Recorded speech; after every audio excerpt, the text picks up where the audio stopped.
हिमाचल इस वक्त खड़ा कहाँ पर है?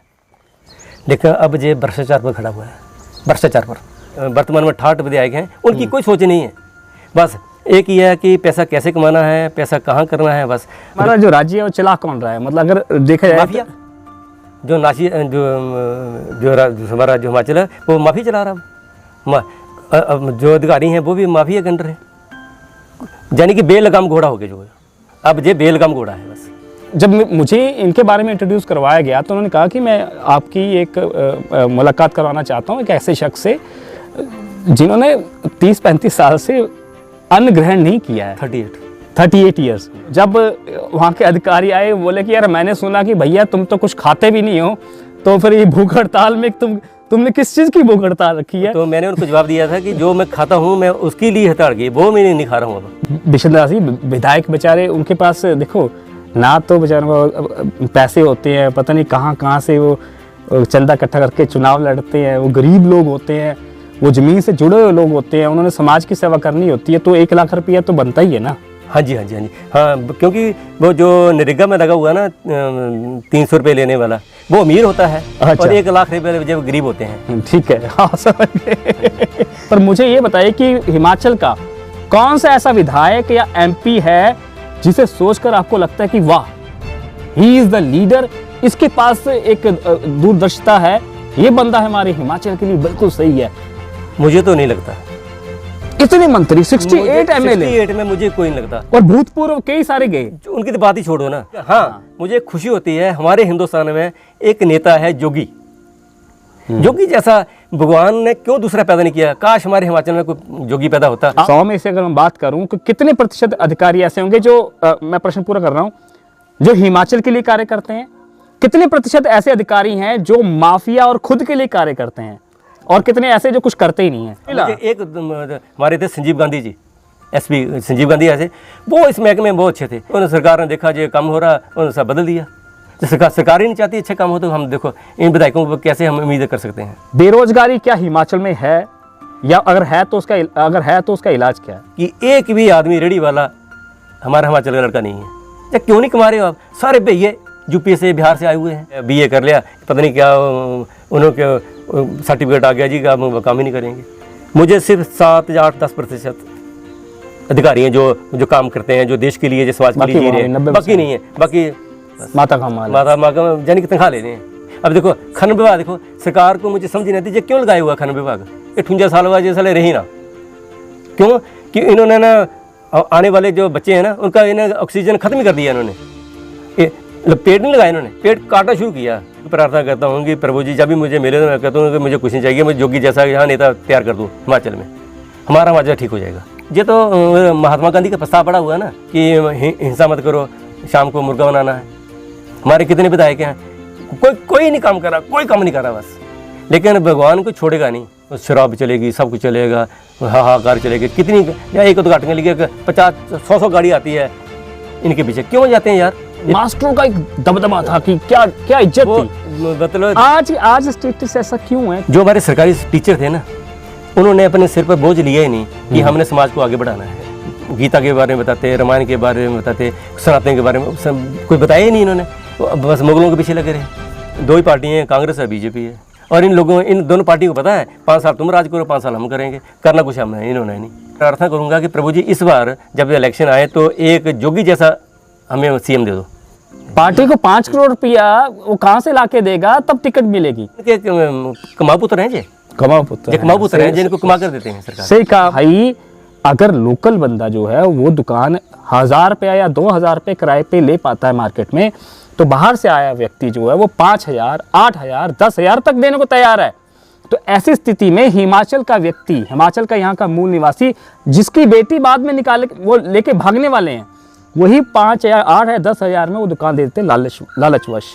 अगर आपकी मार्केट में कोई ऐसा शख्स आ रहा है और जो कि मार्केट रेट से आपको कई गुना अधिक किराया देने के लिए तैयार है, तो आप भी थोड़ा सोचिए कि भाई ऐसा क्या कार्य होने वाला है कि आपने अगर भोजन छोड़ दिया, आप फुल्का चावल नहीं खाते, ये दाल खाते हैं आपने? नहीं, दाल नहीं खाते, दाल बनी, अनाज कुछ नहीं लेना। दर्शकों का स्वागत है, मैं हूं आपका रवि रौनखर। इस वक्त हम ऊना के एक गांव में बैठे हैं और आज हम बात करेंगे घनारी गांव के एक सीनियर योगाचार्य से, बिशन दास जी से। बिशन दास जी से हम समझेंगे कि हिमाचल इस वक्त किस ओर बढ़ रहा है। हम जानते हैं कि हिमाचल कई चुनौतियों का सामना कर रहा है, लेकिन एक योगाचार्य के मन में क्या आ रहा है, क्योंकि योग सिखाने वाले लोग काफ़ी सुलझे हुए होते हैं और वो समाज को एक दिशा देते हैं। वो आपका मन, आपका शरीर स्वस्थ करने की शिक्षाएं देते हैं। तो बिशन दास जी से पूछेंगे कि उनको इस वक्त हिमाचल में क्या दिखाई दे रहा है, कि हिमाचल चला कौन रहा है, हिमाचल की जो समस्याएं हैं उनका हल क्या है। बिशन दास जी, आपने समय दिया और हम आपके बहुत बहुत आभारी हैं। सबसे पहला मेरा प्रश्न ये है कि हमारा राज्य हिमाचल इस वक्त खड़ा कहाँ पर है? हमारा, हम कहना तो नहीं चाहता, लेकिन अब ये भ्रष्टाचार पर खड़ा हुआ है। भ्रष्टाचार पर जो जब हमारा हिमाचल बना था, जिन्होंने बनाया था, उनकी ये सोच होगी कि हमारा अलग राज्य बनेगा तो हम राज्य में ऊंची शिक्षा देंगे और हिमाचल को एक विकसित राज्य बनाएंगे। उनकी सोच थी। लेकिन जो अब सोच है, अब सोच ये होगी कि इन मुद्दों को छोड़कर अब भ्रष्टाचार पर मतलब पैसा इकट्ठा करने की इकट्ठा करें, दौड़ चली हुई है। हमें देखो, आज दिन तक, मैं अभी 60 वर्ष का हुआ हूँ, इस 60 वर्ष में जो जितने आज तक विधायक देखे हैं, मुझे आज तक कोई ये विधायक नहीं नज़र आया, ना मैंने देखा कि जो हमारे हिमाचल की सोचता होगा, जहाँ उनके हिमाचल के बारे में कोई अच्छी सोच थी, किसी को कोई सोच नहीं है। दुख इस बात का, अभी हमारे वर्तमान में 68 विधायक हैं, उनकी कोई सोच नहीं है। बस एक ही है कि पैसा कैसे कमाना है, पैसा कहाँ करना है। बस देखो, हमारे ऊना में खनन कितना हो रहा है, हम बोल बोल कर थक गए। अब शायद मरने के बाद हो जाएगा ठीक, तो कह नहीं सकते। बस खनन देखो, हम क्या हमारे मंत्री को दिखाई नहीं दे रहा। और माफिया देखो, और हमारे बच्चे मर रहे हैं नशा से। और तो ये हमारा जो राज्य है वो चला कौन रहा है? मतलब अगर देखा जाए माफिया, जो नाशी जो हमारा जो हिमाचल है वो माफी चला रहा है। जो अधिकारी हैं वो भी माफिया के अंडर हैं, यानी कि बेलगाम घोड़ा हो गया जो है। अब ये बेलगाम घोड़ा है बस। तो ये चीज़ें कब शुरू हुई? अगर मैं आपसे बात करूं, मैं दर्शकों को थोड़ा और इंट्रो आपको देना चाहता हूं कि बिशन दास एक अलग ही पर्सनैलिटी हैं और इनके दोस्त और खुद, हालांकि मैंने इनसे भी पूछा है, उनका जब मुझे इनके बारे में इंट्रोड्यूस करवाया गया तो उन्होंने कहा कि मैं आपकी एक मुलाकात करवाना चाहता हूं एक ऐसे शख्स से जिन्होंने 30-35 साल से अन्न ग्रहण नहीं किया है। 38 ईयर्स। तो 38 साल है, 38 साल से जिस शख्स ने अन्न का अर्थ मैं इसमें ये लूँ कि फुल्का चावल? हाँ, फुल्का चावल कोई भी नहीं, सिर्फ फ्रूट। मैदे की कोई आइटम खाते हैं? भटूरा? कुछ नहीं, सिर्फ फ्रूट और आलू अरबी के सिवा कुछ नहीं। ठीक है।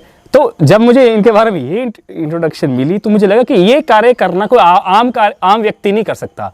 पूरी दुनिया इस वक्त, आपको बताऊं, वो वीगन बनने की कोशिश कर रही है कि हम फलाहारी करें और हम मांस ना खाएं। इसके ऊपर बात हो रही है कि हम मांस छोड़ के जो हमें पेड़ों से जो अनाज मिलता है या फिर पेड़ों से जो चीज़ें मिलती हैं वही खाई जाए। लेकिन आप एक कदम आगे हैं, आप फल खाते हैं और या कंद खाते हैं ना, कंदमूल और फल आप खा रहे हैं।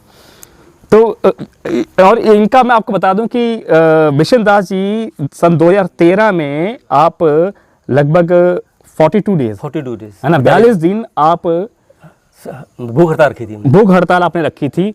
तो जब वहाँ के अधिकारी आए, बोले कि यार मैंने सुना कि भैया तुम तो कुछ खाते भी नहीं हो, तो फिर ये भूख हड़ताल में तुमने किस चीज़ की भूख हड़ताल रखी है? तो मैंने उनको जवाब दिया था कि जो मैं खाता हूँ मैं उसके लिए हड़ताल की, वो मैं नहीं खा रहा हूँ अब। जी। अब हमारे दर्शकों को बताइए कि वो मसला क्या था जिसके कारण आप 42 दिन आप भूख हड़ताल पे? वो ऐसा था कि 2013 में इन्होंने विधायक को अपनी वेतन बढ़ा दिया था। मेरे ख्याल 30-35 हज़ार रुपये होगा वेतन ले रहे, वो 1 लाख रुपये कर दी थी उन्हें, यानी कि 3-4 गुना बढ़ा दी थी।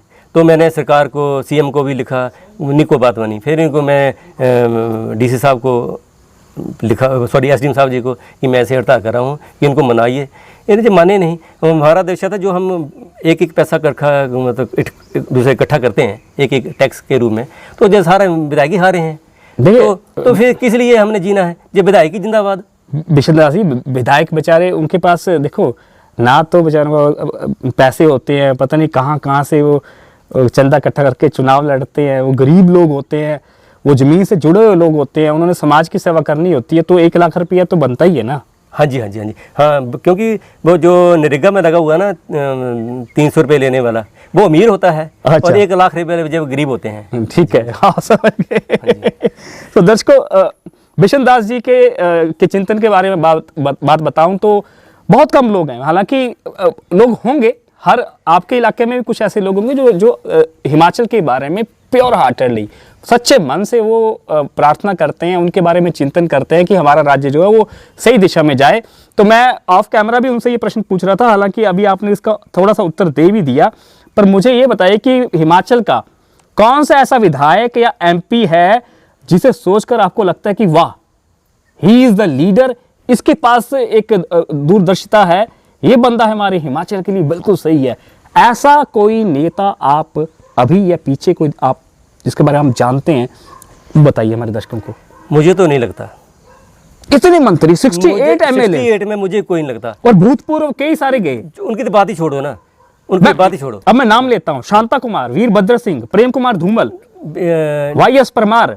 22 परमार जी, जब हमारा राज्य आज़ाद हुआ था, जब शुरुआत हुई थी, तो उस समय कुछ और स्थिति होगी, ठीक होंगे, लेकिन शांता जी मतलब मैंने देखा हुआ है कि वो उनके विचार मतलब थे अच्छे इनको चलाने के लिए, मतलब इसको सरकार को, लेकिन उनका लोगों ने साथ नहीं दिया।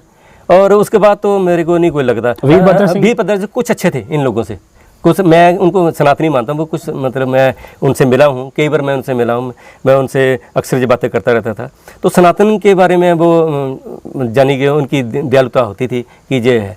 लेकिन अब देखो उनके कार्यकाल में भी कुछ चीजें नहीं खास है। मूलभूत अभी भाजपा है हमारी, मैं इसका विरोध नहीं कर रहा हूँ, इसका विरोध कर रहा हूँ। ये मेरे मौसी के लड़के नहीं है, कांग्रेस वाले बांग्लादेशी नहीं है, मेरा किसी भी मंत्री से एमएलए से कोई लेना देना नहीं है। लेकिन आनंद नहीं आता देख के। लेकिन हाँ, मुझे खुशी होती है हमारे हिंदुस्तान में एक नेता है जोगी, जोगी जैसा भगवान ने क्यों दूसरा पैदा नहीं किया। काश हमारे हिमाचल में कोई जोगी पैदा होता। आप उत्तर प्रदेश के मुख्यमंत्री योगी आदित्यनाथ की बात कर रहे हैं? बिल्कुल कर रहे हैं जी। और देखो उनका, देखो जो कह दिया वो हो गया।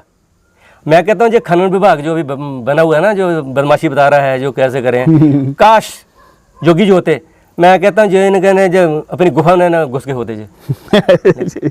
ठीक है, तो अगला प्रश्न मेरा आता है अधिकारियों से, क्योंकि सरकार को ग्राउंड पे तो सिपाही अधिकारी है जी, राज्य उसको चलाना है जी, है ना।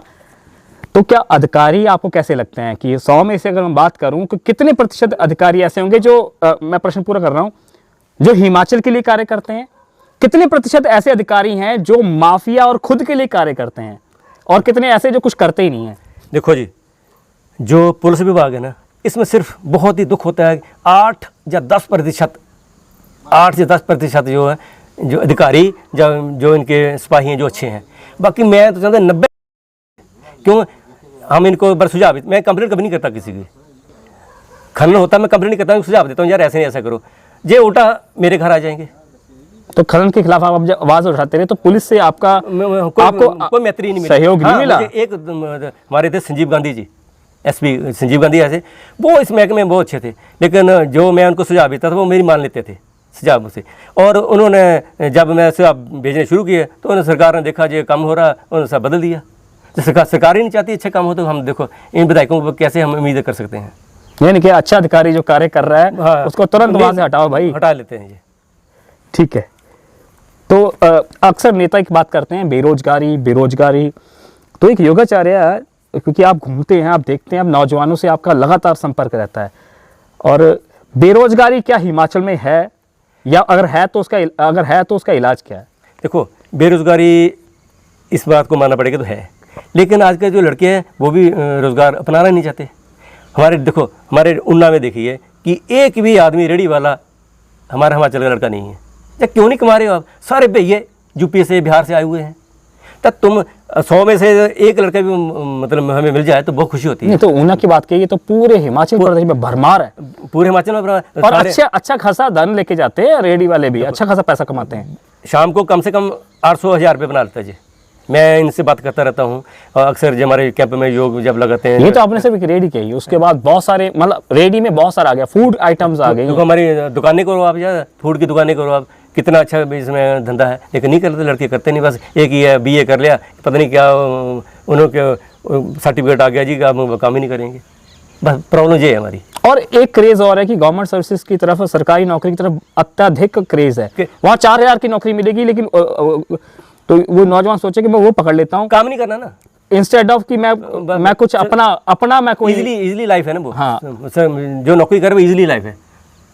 देखो मैं अभी हर ऑफिस में घूमता रहता हूँ, मुझे सिर्फ 7 या 8-10% अधिकारी हैं जो काम करते हैं, जो देश के लिए, जो समाज के लिए जी रहे हैं, बाकी नहीं है, बाकी माता का माल, माता जानी की तनख्वाह ले रहे हैं। अब देखो खनन विभाग, देखो सरकार को मुझे समझ नहीं आती क्यों लगाया हुआ खनन विभाग, अगर काम ही नहीं करना तो छोड़ो यार। नहीं, खनन विभाग इसलिए लगाया गया ताकि माफिया को कोई दिक्कत ना आए। हाँ, चोरी करते वक्त रेत ये हो सकता है। वन विभाग भी ऐसा ही लगता है। वन विभाग के बारे में आपका क्या कहना है? वन विभाग की बात ही छोड़ दो, वन विभाग को जब 58 के बाद 58 साल बाद कोई भी अधिकारी जब रिटायर हो जाएगा ना, तो भगवान को छोड़, मैं तो समझता भगवान से मैं यही प्रार्थना करूंगा कि 58 साल बाद ये साले रही ना। क्यों कि इन्होंने ना आने वाले जो बच्चे हैं ना, उनका इन्हें ऑक्सीजन खत्म ही कर दिया इन्होंने। पेड़ नहीं लगाया इन्होंने, पेड़ काटना शुरू किया, बस पेड़ काटे ही हैं, पेड़ काटे ही हैं। सबसे बड़ा दूसरा नशा माफिया, देखो नशा माफिया तो हमारी नई दूसरी जनरेशन थी, जितने भी हमारे नौजवान सब खत्म ही कर दिए, कोई पूछने वाला है ही नहीं। चिट्टे के ऊपर मैंने देखा कि अभी कार्रवाई भी हो रही है, जब्तियां भी हो रही हैं, मतलब कुर्की हो रही है उनकी, हो तो रही है पे, लेकिन जब तक हमारा कोई अच्छा अधिकारी नहीं आएगा, मैं तो कहता हूँ भगवान करे, मैं तो एक प्रार्थना करता हूँ कि प्रभु जी जब भी मुझे मिले तो मैं कहता हूँ कि मुझे कुछ नहीं चाहिए, मुझे जोगी जैसा यहाँ नेता तैयार कर दो हिमाचल में, हमारा माजरा ठीक हो जाएगा। और देखो जोगी के बारे में तो सुनते रहते हैं, अखबार में आते हैं, और हमारे ठाट विधायक हैं, एक भी उनके कदमों पर नहीं चला। नहीं, योगी की पार्टी के यहाँ पर ढेरों विधायक हैं, हमारे मुख्यमंत्री से लेकर हमारे कितने सारे मंत्री हैं, वो मुझे लगता है कि वो जानते हैं योगी से, और योगी से मिले भी होंगे, पर उनमें योगी वाली वो नेतृत्व क्षमता क्यों नहीं आ पा रही है? ये तो महात्मा गांधी का प्रस्ताव पड़ा हुआ है ना कि हिंसा मत करो, शाम को मुर्गा बनाना है। इनकी जो नीति है वो तो पड़ी है ना, अमल नहीं कर रहे जी ऊपर। हमारे कितने विधायक हैं, कोई नहीं काम कर रहा, कोई काम नहीं कर रहा बस, लेकिन भगवान को छोड़ेगा नहीं। नहीं, मैं देखता हूँ कि काम के बारे में, जैसे कंस्ट्रक्शंस तो काफी करवाते हैं, ये फलाना ये वो तो ये काम नहीं कराएंगे तो और कौन कराएगा।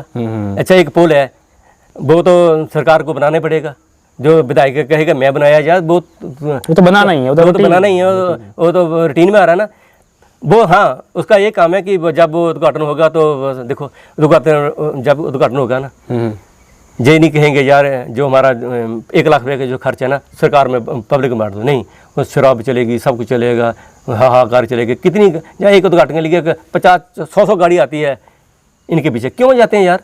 ये 2 गाड़ी में आ जाओ, 3 में आ जाओ, चलो 5 में आ जाओ, 95 गाड़ी पीछे लगे हुए, कितना देश का हमारा पेट्रोल खत्म हो रहा है। अभी पीछे एक मतलब बीजेपी ने एक अभियान चलाया था, Jan Ashirwad sort of thing. देखो कितना पेट्रोल खत्म हुआ, आशीर्वाद लेने जा ही जा रहे थे लगातार। आशीर्वाद किसका आशीर्वाद लेना तुमने?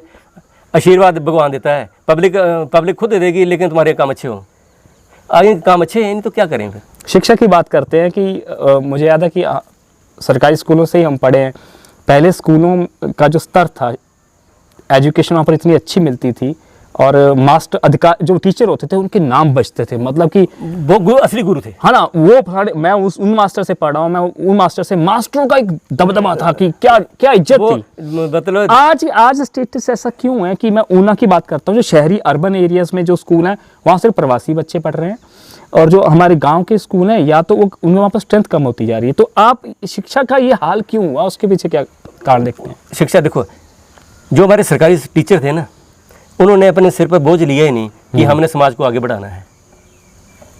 बस उन्होंने, अच्छा हमारी सरकार का भी क्या है कि अकबर का पाठ पढ़ा दो, अजरुद्दीन का पढ़ा दो, यानी कि मुसलमानों को, मुगलों का पढ़ाते रहो, लेकिन काम तो कोई आएगा नहीं।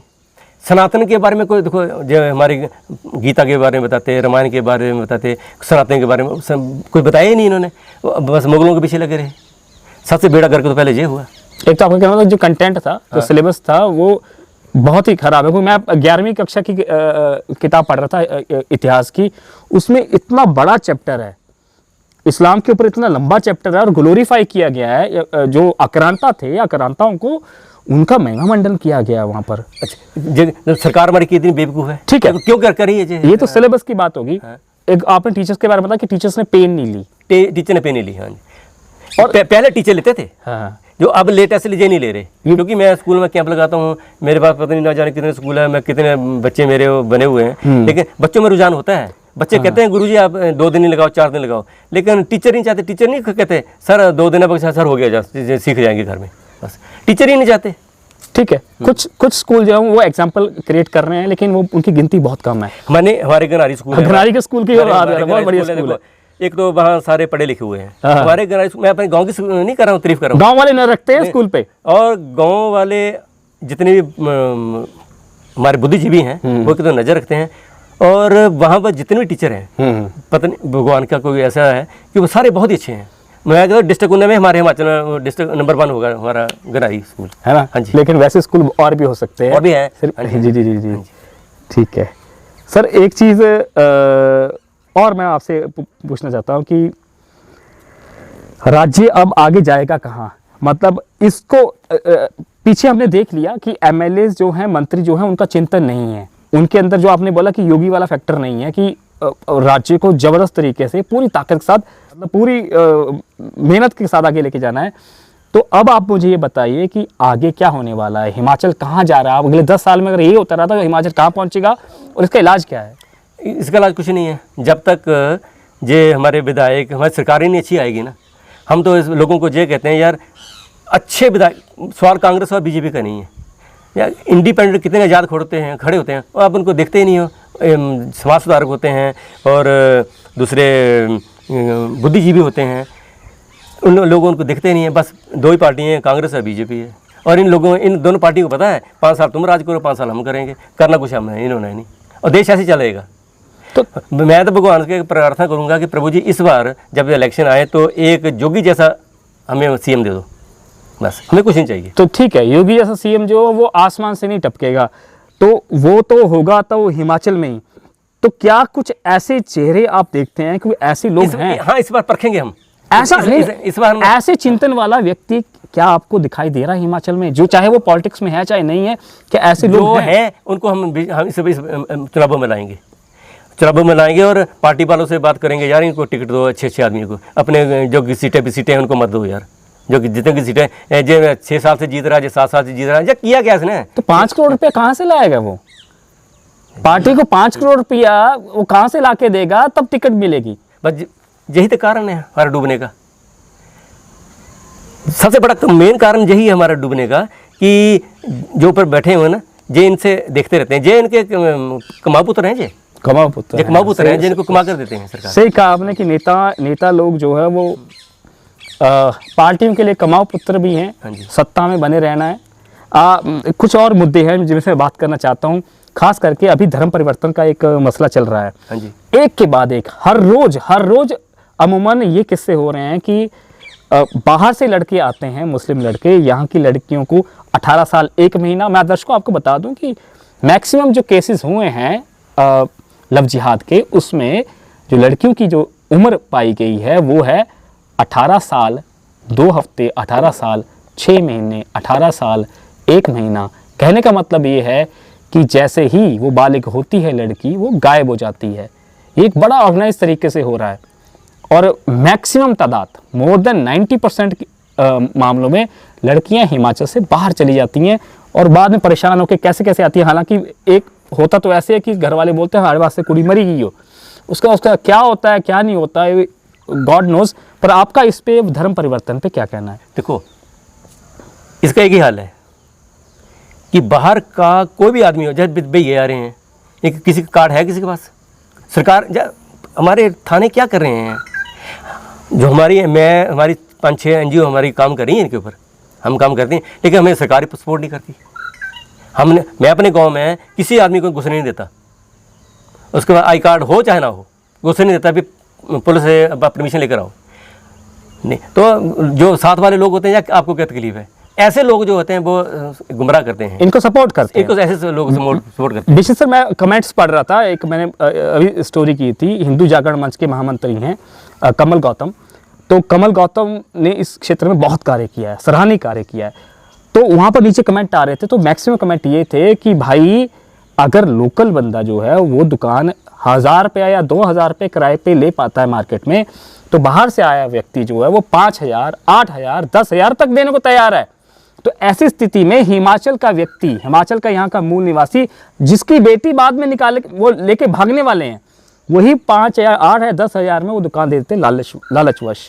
बेवकूफ़ी करते हैं ना। देखो वो 3 महीने उसको पता 5000 रुपये किराया गया, 5 महीने गया 25,000 रुपये, ना 25,000 में एक लड़की साल से मिल जाएगी उनको, और उसको वहाँ मौलवी से वहाँ जाके उसको 7 से 10 लाख रुपए मिल जाएगा। सो दर्शकों, इस गणित को आप समझिए कि अगर आपकी मार्केट में कोई ऐसा शख्स आ रहा है जो कि मार्केट रेट से आपको कई गुना अधिक किराया देने के लिए तैयार है, तो आप भी थोड़ा सोचिए कि भाई ऐसा क्या कार्य होने वाला है जो इतनी महंगी उसको जो दे रहा है ना, उसको प्यार से अपने पास रखिए। एकदम सूचित कर दी पुलिस को सूचित करके पहले खुद पढ़ाई कर ले उसके, यार तू इतना पैसे दे रहा है, कहाँ से पैसा आया। एक ही हाल है इसका, हम लोग बोलते नहीं है। जी, क्योंकि मैं एक आम आदमी क्या सोचता है, एक योगाचार्य, एक योगा टीचर, जिनका जो कि सनातन की ही एक शिक्षा पद्धति हम कहें, योग है, तो सनातन की पद्धति आप उसको बढ़ा रहे हैं। समझो कि एक योगाचार्य क्या समझते हैं हिमाचल के बारे। तो थोड़ा सा आखिर में ये बताइए कि आपने अगर भोजन छोड़ दिया, आप फुल्का चावल नहीं खाते, ये दाल खाते हैं आपने? नहीं, दाल नहीं खाते। दाल बनी, अनाज कुछ नहीं लेना, अनाज कुछ नहीं। मैं जिंदा कैसे हैं वो बताइए दर्शकों। मैं सुबह 3:15 उठता हूँ, सर्दी हो, गर्मी हो, बरसात। कितने बजे? 3:15, 3:10 पर। अच्छा, 3 भगवान का नाम, 3 बज के 10 और 3 और 10, 13 प्रभु का 13। तो उसके बाद 5-6 बजे तक जो मेडी चलती है, तो आधा घंटा जो किया। उसके बाद स्कूलों में जो कराने चले गए, बच्चों को चले गए, जहाँ पंचायत में जहाँ भी हम बनाया होता है वहाँ चला गया। मैं अवेयरनेस कराता हूँ लोगों ने 100 साल कैसे जीना है। मैं एक बताता हूँ 100 साल आपने कैसे जीना है, आपने क्या खाना क्या पीना है, बस दवाइयाँ छोड़ो। देखो मैं 60 साल उम्र में द्वाई लेता ही नहीं, 60 वर्ष की उम्र में, और मेरी घरवाली भी नहीं ली, मेरा बेटा है वो भी नहीं ले रहा। नहीं तो नहीं, आपके घर में अनाज सिर्फ आप नहीं खाते या कोई भी नहीं खाता? नहीं, मैं नहीं खाता हूँ, घर वाले बाकी खाते हैं, फुल्का चावल खाते हैं, लेकिन वो सात्विक खाते हैं, सारा सात्विक खाते हैं सारे। तो इससे अगर मैं अपनी बात करूं, केवल हम जैसे उठ जाते हैं सुबह 4 बजे, तो दिन के अंदर कहीं ना कहीं फिर हमें यूं भी होना लग पड़ता है। वो कैसे बचें फिर उसको? वो कम खाए ना कम खाए ना। देखो रात 3-4 पराठे नहीं खाने। सूर्य अस्त हो जाए तब खाना छोड़ दो, सूर्य अस्त के बाद कुछ नहीं, भगवान ने अस्त कर दिया ना, बस अस्त हो गया। ठीक है दर्शकों, हम इस पे एक अलग से कार्यक्रम रखेंगे, जो कि मैं भी जानना चाहता हूँ ये रहस्य क्या है। जब आपने ये भोजन छोड़ा था तब आपकी उम्र कितनी थी? 23 साल थी। 23 साल, 22 साल थी सर। ओके, आयु थी। तो दर्शकों ठीक है, ये एक अलग रहस्य है। हमारे पास एक अद्भुत पर्सनालिटी है, इनसे हम योग और सेहत के विषय पर भी एक कार्यक्रम करेंगे। विशन दास जी, आपने हमें समय दिया, आपका बहुत बहुत धन्यवाद। और हिमाचल के बारे में जो आपने बताया है, यही सच है कि ये माफिया राज है। यहाँ पर कोई चिंतन नहीं है, कोई विधायक। आप अच्छा, आखिर में जाने से पहले, आखिर में दर्शकों, जब ये देखते हैं आप, ये रैलियां निकल रही हैं, ये भाग रहे हैं, ये होगा वो होगा, जिंदाबाद जिंदाबाद, ये जीतेगा, और मीडिया में जब आप देखते हैं कि उसकी चाल, उसकी बिसात, उसका खेल, उसका फलाना ढिमका, मीडिया को मिलता जो मीडिया को मिलता है, मीडिया कभी इनके विरुद्ध नहीं बोलेगा, क्योंकि मीडिया का चल रहा है प्रोग्राम। तो मीडिया इनके विरुद्ध लिखेगा तो मर जाएगा, घर नहीं चलेगा उनका। उसका उस इलाके से, उस विधानसभा क्षेत्र से कोई लेना देना होता है? नहीं, उसे ना जो प्रशंसा करा वो अपने आका की करा, विधायक की करा, बस। अब कहाँ रहे पत्रकार, कहाँ रहे पत्रकार? तो बस भगवान की दया को 4%। और जनता भी इस गेम में फंस जाती है, वो उसी नैरेटिव को देखने लग पड़ती है कि देखो जी वो पीड़ागी, वो जीतेगा, वो आजाद, वो ऐसा वैसा। चलो ठीक है, राजनीति के ऊपर एक योगाचार्य क्या कहते हैं, इनका आपने चिंतन सुना। बहुत ही साधारण व्यक्ति हैं, लेकिन इन्होंने बड़े असाधारण काम किए हुए हैं। अनशन पर बैठे योग सिखा रहे हैं, अन्न नहीं खाते, यो भी अपने आप में एक बड़ा रहस्य है, उसको भी हम जानेंगे। तब तक देख रही है आप हमारा चैनल। विशन दास जी, आपका बहुत बहुत धन्यवाद।